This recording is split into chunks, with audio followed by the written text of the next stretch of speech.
Saya mau tanya Bang Dik, dari sisi Allah, selain Allah tiada, tapi dari sisi makhluk ada wujud makhluk, ada wujud Allah. Oke.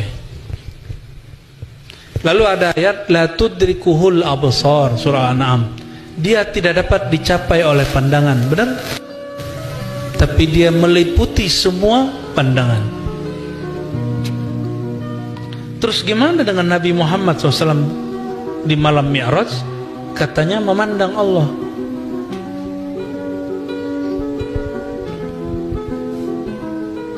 Padahal ayatnya mengatakan Allah tidak dapat dicapai oleh pandangan. Gimana? Nyambunginnya gimana?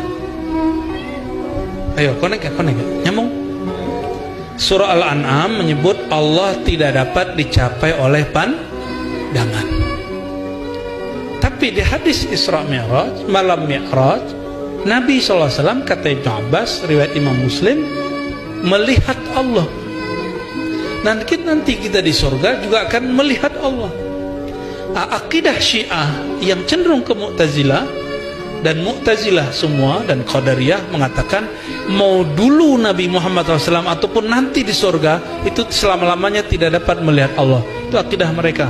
Sedangkan akidah Ahlussunnah, Allah itu ada atau bukan?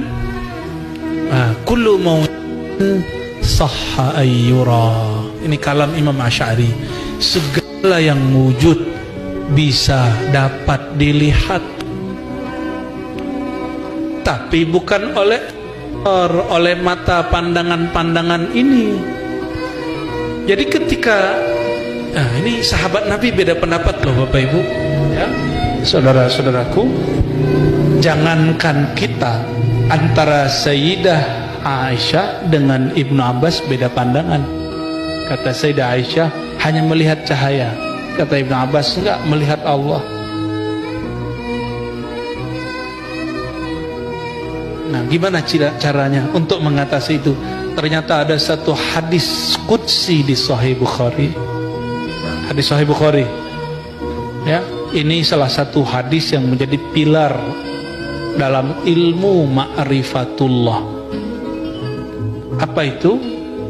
Allah berkalam, ya, la yazalu 'abdi yataqarrabu ilayya bin nawafil. Hambaku senantiasalah mendekatkan diri kepadaku dengan amal-amal tambahan, ma'rifat tambahan, hatta uhibbahu, sehingga aku cinta kepadanya.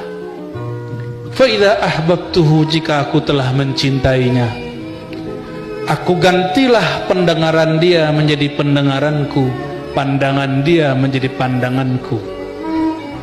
Coba ulangi hadisnya.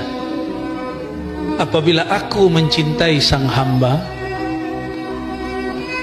aku ubah pendengarannya menjadi pendengaranku, pandangan dia menjadi pandanganku. Oleh Imam Hakim Tirmizi, beliau punya sanad sendiri kepada Rasulullah, ditambahin fuadnya berfikir, bertafakkur itu dengan fuadku, kalamnya berkalam dengan kalamku. Apa maksudnya? Oh, ternyata babnya bab cinta.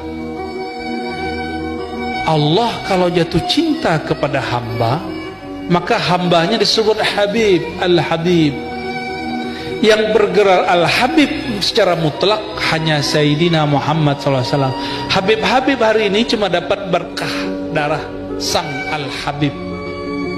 Maka Al-Habib hari ini secara batiniah belum tentu Habib. Mohon maaf para Habib. Secara darah iya, darah Sayyid sebenarnya. Belum semua Sayyid itu disebut Habib. Habib itu makom baginda Nabi Muhammad SAW. Makom apa? Makom ditukarnya sifat kemanusiaan dia dengan sifat nur rububiyahnya Allah. Sehingga dia memandang bukan lagi dengan pandangan dia, tapi Allah lah yang memandang saat itu. Kenapa? Jika telah nyata Allah pada seseorang, dia tidak lagi memandang dengan matanya, tapi Allah lenyapkan mata dia, Allah lenyapkan pandang dia. Yang memandang saat itu hanya Allah. Di saat itu baru kita faham Nabi Muhammad SAW itu kekasih Allah bukan? Beliaulah al-fani fi hubbillah, zat sosok yang fana, lenyap, lebur dalam cinta Allah. Maka beliau memandang bukan lagi dengan basar Muhammad bin Abdullah, tapi dengan Muhammad Habibullah.